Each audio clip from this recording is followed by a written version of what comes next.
ago, our bishop convened a seminar over at San Pablo's Church here in the Diocese of Arizona. And one of the things he asked the parishioners of different parishes was to become more involved with their Hispanic neighbors.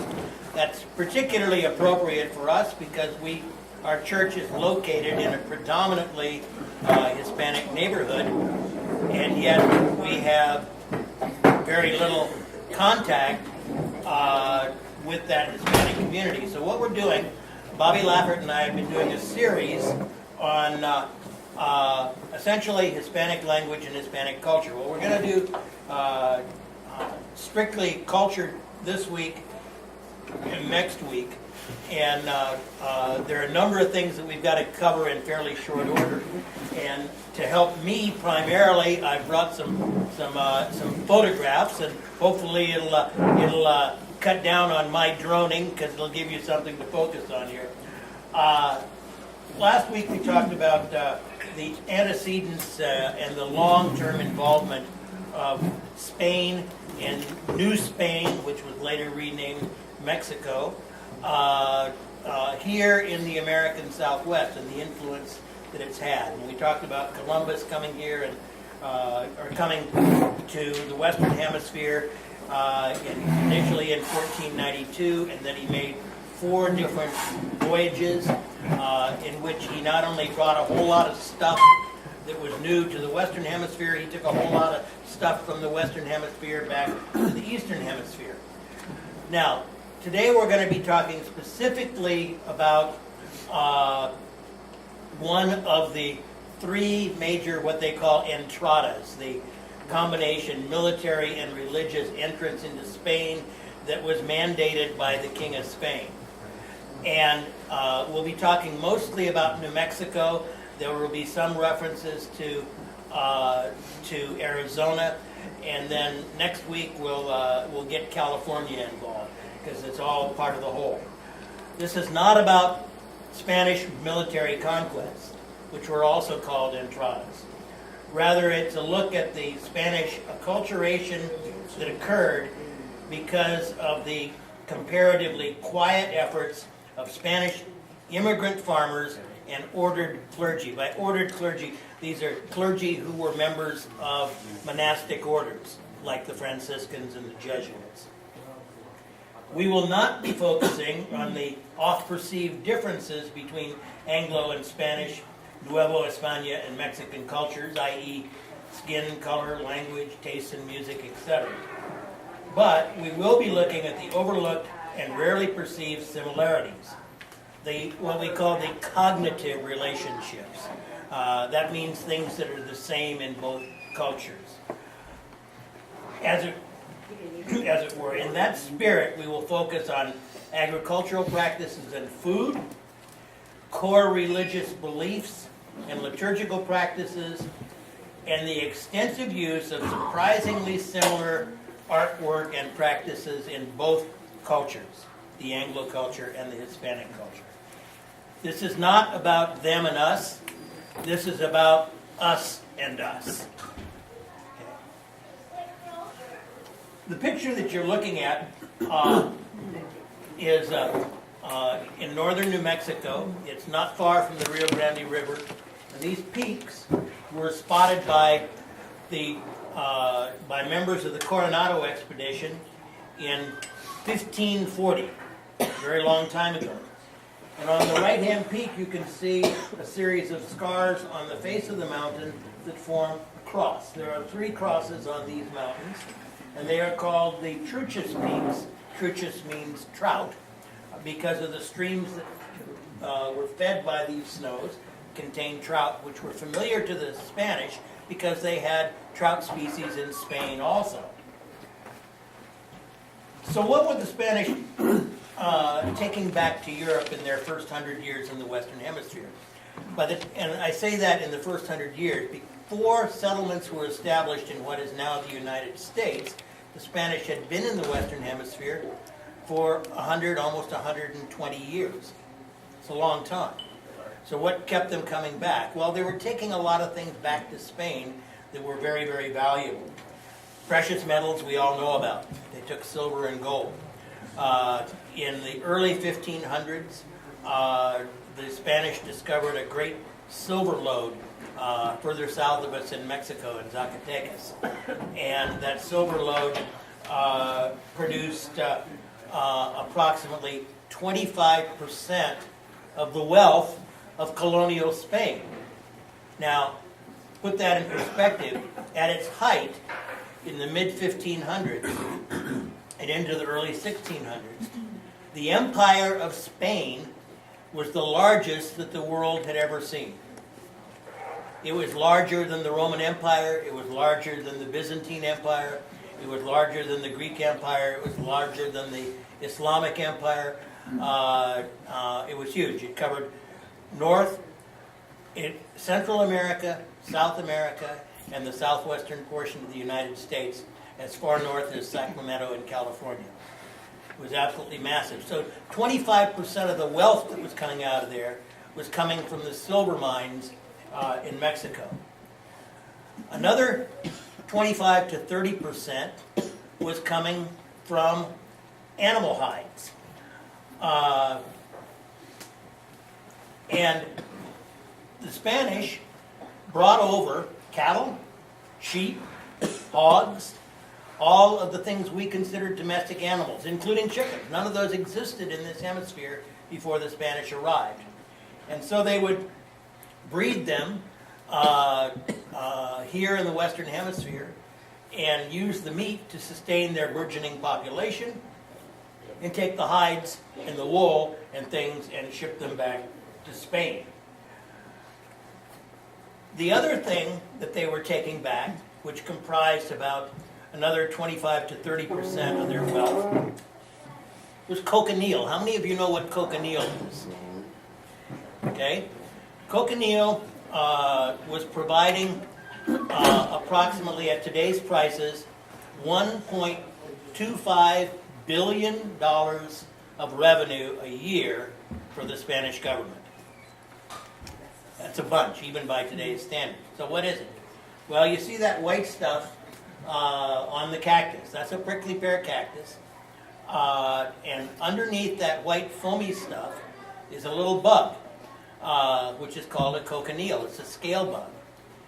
And the females of that bug are bright red, and when you squeeze them, they produce a red dye. And that dye was worth a fortune all over Europe because there were no decent red dyes.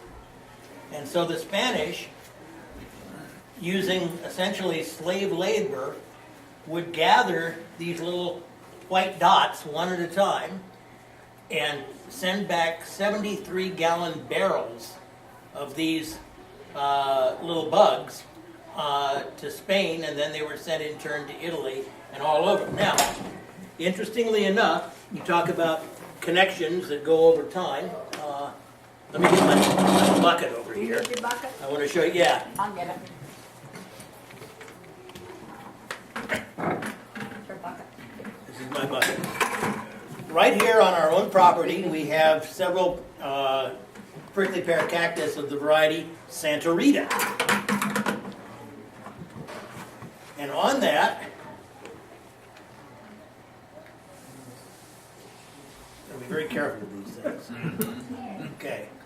On that, there are cochineal scale. And if you carefully pick up that cochineal scale, that white thing, and squeeze it, you will notice that my finger suddenly becomes bloody. Okay?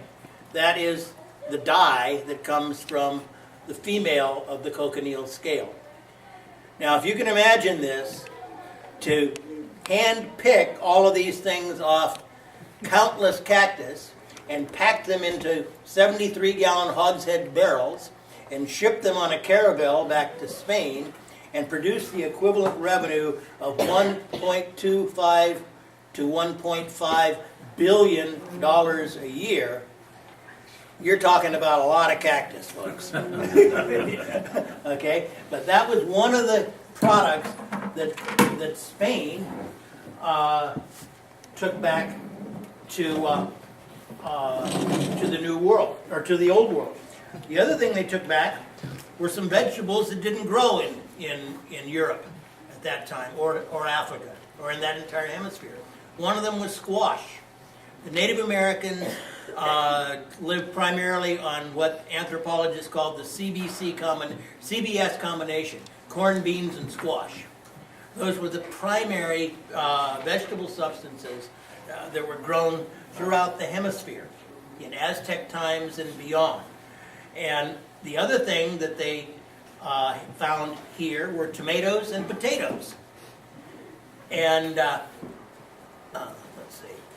And the third thing that they took back or the other thing that they took back that was extremely important were chili peppers. Now you have to remember, Christopher Columbus was an Italian, and he went around to all the heads of state to get him to finance his expedition, and he finally went to Ferdinand and Isabella in Spain and said, hey look, he said, I can find India so I can bring pepper back. And they said, go for it. And they funded his expeditions. Well, on his second expedition, he brought back samples of chili peppers, and he tried to convince the royal family of Spain that these were just a red version of the black pepper. And they didn't buy it. But what happened was in the missions, in the monasteries around Spain, the agriculturalists of the time were monks. And the monks were the propagators of new plants and this sort of thing. And they started growing chili peppers, and they found that it did have its uses, and it was certainly flavorful and what have you. And they started trading it to the Portuguese, who in turn traded the chili pepper, because by then Portugal had discovered a way around Africa to get to India, and they traded it to India, and they traded it to the Muslim traders on the Gulf of Arabia, who took it to China. And so chili pepper, which is not native to the Eastern Hemisphere, is all over Asia and China, and you've all had Szechuan cooking, which has lots of chili in it, and you've had curries, which have lots of chili in it. All of those chilies originated in this hemisphere, and the hottest of them all originated right here in Arizona. These are Chiltepin chilies from my own garden, and the Chiltepin chilies are smaller than a pencil eraser, and well, let's put it this way: they've got a lot of authority. Okay, and the stock for this type of chili that was taken back from Mexico and Central America was actually used to hybridize some of the really, really hot chilies that we get out of Asia right now. Now that was all because of the Spanish Entrada. And yeah, let's see, why do we have a horse up here? All right. Now, in the spring of 1898, or 1598, a guy by the name of Juan de Oñate, who was the son of Cristobal de Oñate, very significant because Cristobal de Oñate was the discoverer and the chief exploiter of the Zacatecas silver mines.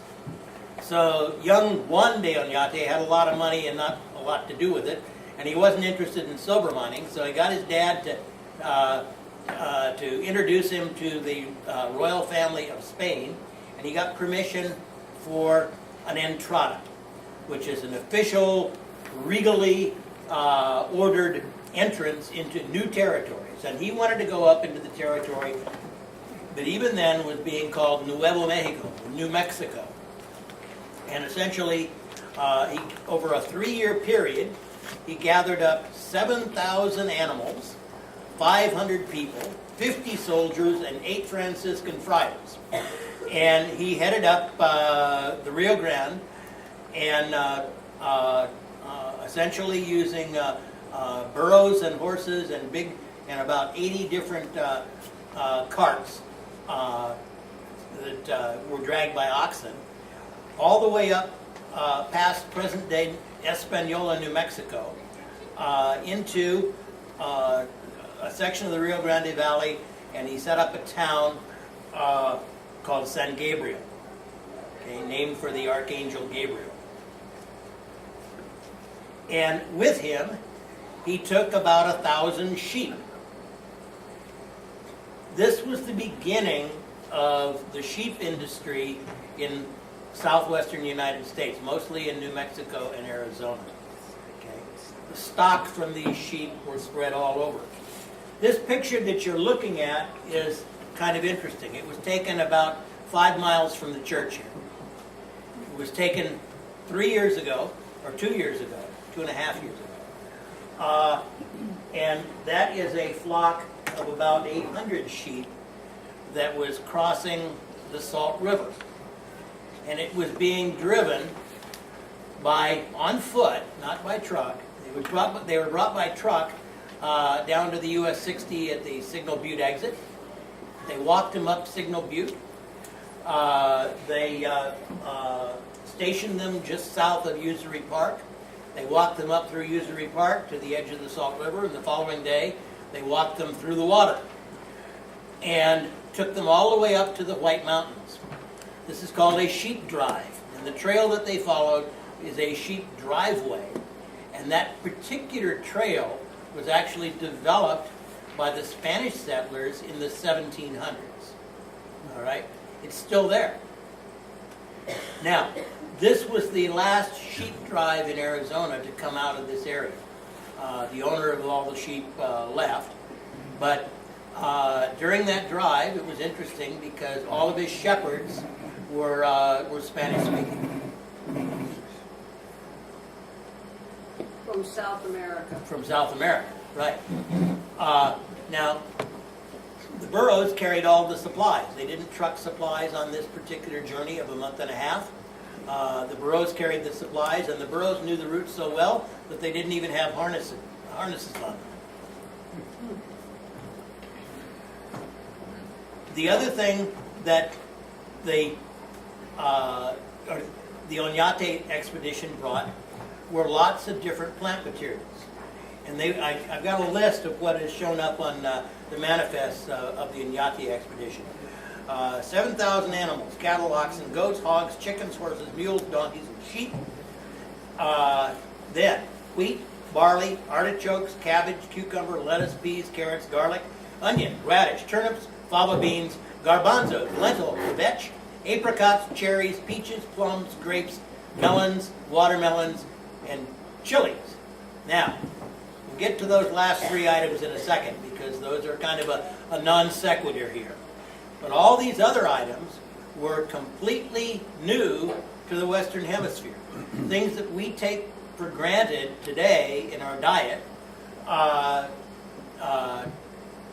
like wheat, barley, cabbage, cucumber, lettuce, and peas and carrots, and even onions, were brought here by the Spanish. It's called the Columbian conveyor. We had food items that went to the other hemisphere, and they had food items that they brought here, which became common.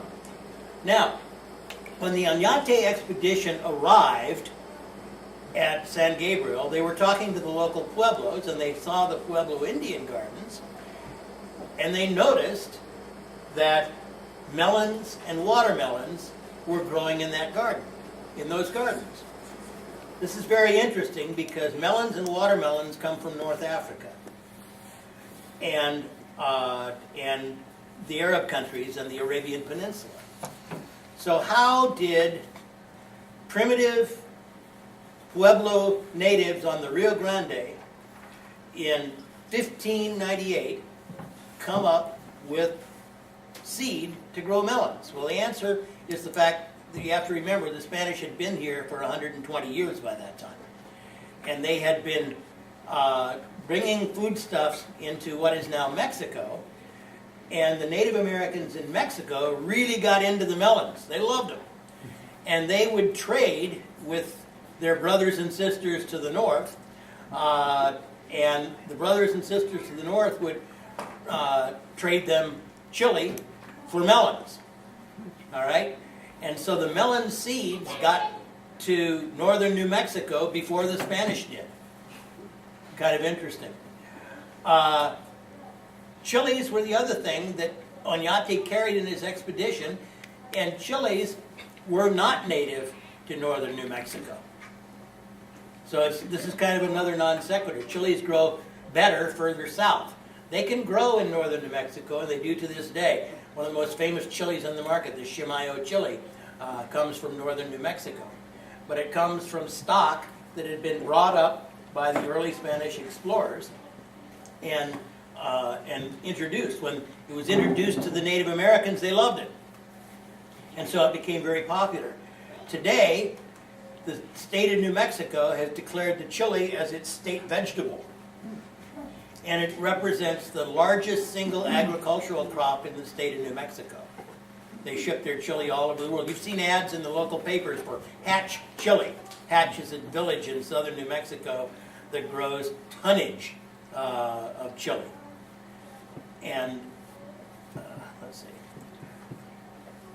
Now, they also, Oñate brought with them some technology. They brought metal plowshares, which had never been seen before in this part of the world. And of course they brought cannons and guns.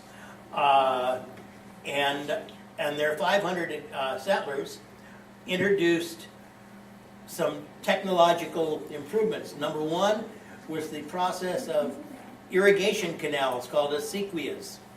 Those had been used by the Tohono O'odham in southern Arizona for centuries, but not in northern New Mexico.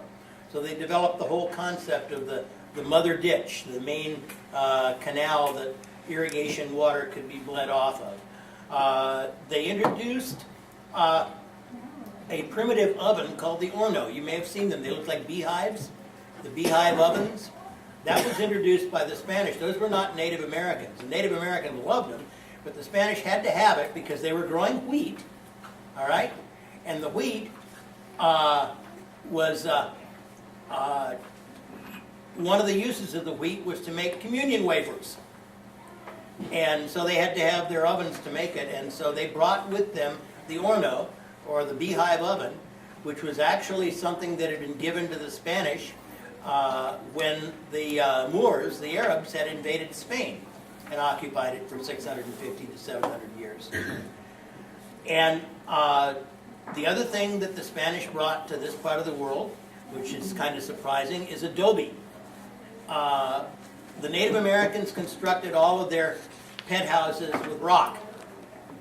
The idea of using clay mixed with a binder such as straw and drying it in the sun and using it for bricks was an idea that was brought to the New World by the Spanish. And it has influenced our architecture to this day because many of the new buildings built here are made to resemble adobe buildings. Okay? It's probably why all the developments in the state of Arizona are painted beige. You ever notice that? Okay. Now, the other thing that they introduced was Franciscan Catholicism. And this is fairly important to understand because the Catholicism that was introduced in 1598 to northern New Mexico had its roots in the late Middle Ages, in the 12th and 13th century. Okay, the time of Saint Francis. Saint Francis was extremely popular in Spain, and we'll talk about that in a few moments. Because I want to give you some of the characteristics of Franciscan theology. Number one,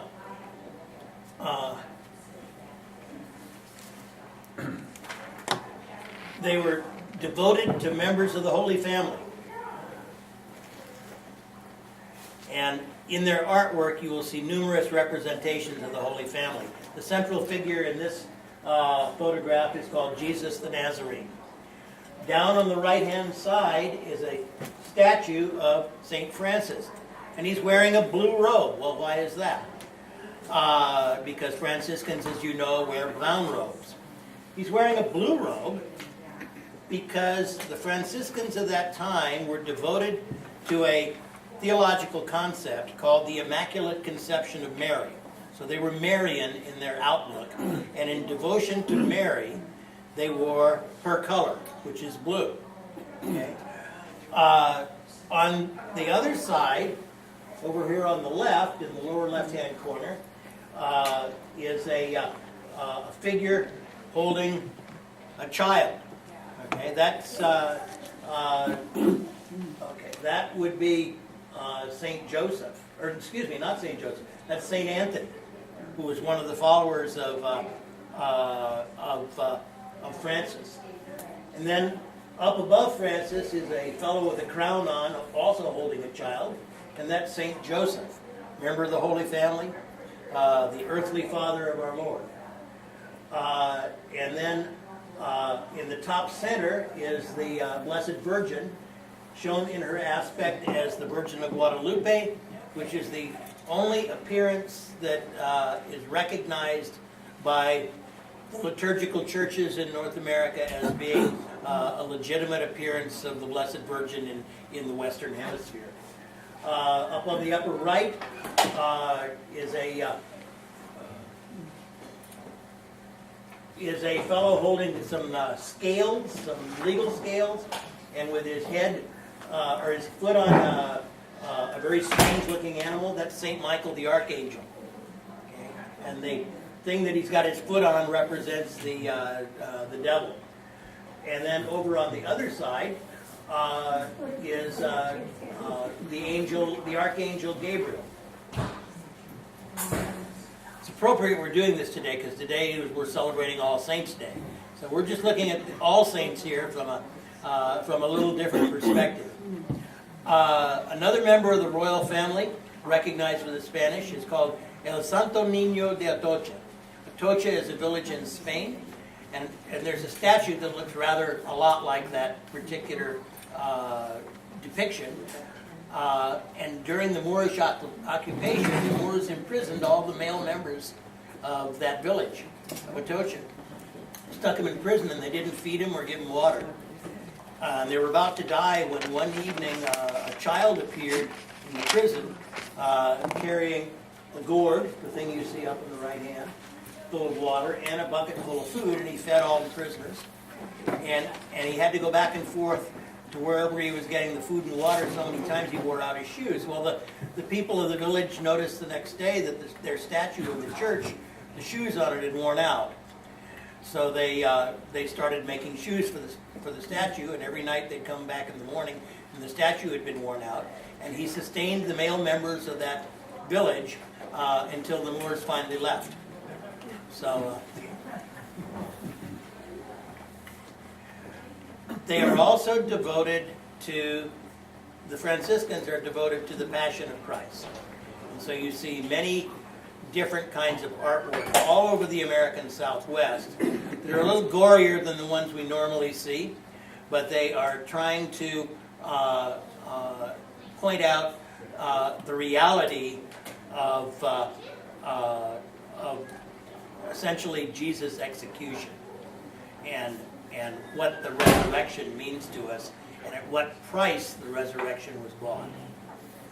This is a concept that the Episcopal Church embraces also. The Blessed Mother is many times shown with a sword piercing her breast. This comes from in the New Testament, the prophecy of Simeon. And a sword shall pierce her breast. And then this is a very primitive painting on wood of the Virgin of Guadalupe. You notice there is this crescent moon under her feet. To the Spanish of that time, that represented her conquest of the Moors, because the crescent moon is the symbol of Islam. This is a copy of the famous painting in Mexico City of the Virgin of Guadalupe.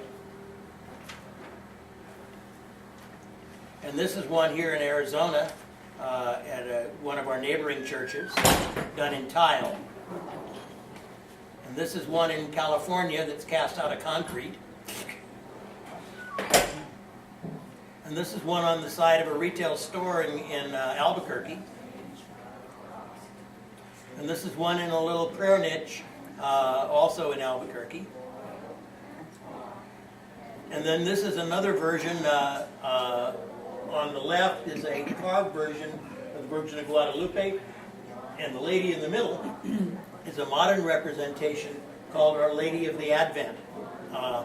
Because in one of the Advent scriptures, Mary is obliquely referenced as the flower of Jesse's root. And then this is a typical 16th century depiction of Saint Joseph, done on wood. This is a modern version of that, done with watercolor and magic marker. And then the other thing that the Hispanic Franciscans recognized was the royal family of Spain. And they gave them, they treated them like saints. And it was probably because they gave patronage to the Franciscans. And so Queen Isabel of Spain was referred to as La Conquistadora, the conqueror. And she was depicted on altars all over the New World. This is a version of La Conquistadora that comes from just south of our border at the village of San Juan de los Lagos in Mexico. And this is the Virgin of San Juan de los Lagos.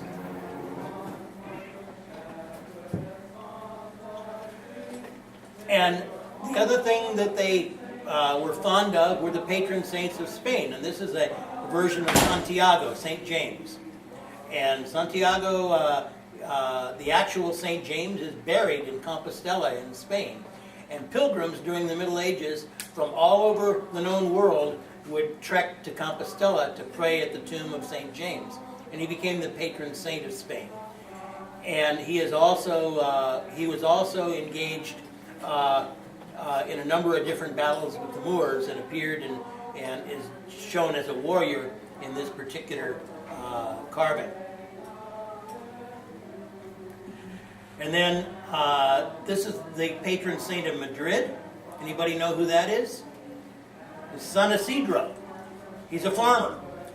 And everybody in the New World, the settlers, they were all farmers, and they loved San Isidro. Why? Because the angels came to San Isidro while he was napping, and he missed church. And the priest had been very upset with him because he kept sleeping through church. So one day he was about to nap, and an angel appeared and said, "I'll take care of your fields if you go to church." So the angel came and plowed his fields for him. And San Isidro, or Saint Isidore, as we call him in English, is the patron saint of Madrid. Santa Teresa de Avila was another of the patrons of Spain. She was a Spanish mystic, wrote a magnificent piece of theology called the Interior Castle, or the Interior Mansions, depending on what translation you use. And it's about finding God within us. You know how Jesus says, the Lord isn't up there and the Lord isn't down here, the Lord is within us. And Teresa de Avila explored that from a theological standpoint. And of course, St. Francis. Oh, we're timing out here, folks. My timekeeper just said that we're running out of time. So anyway, thank you very much. We'll continue with this next week. Thank you.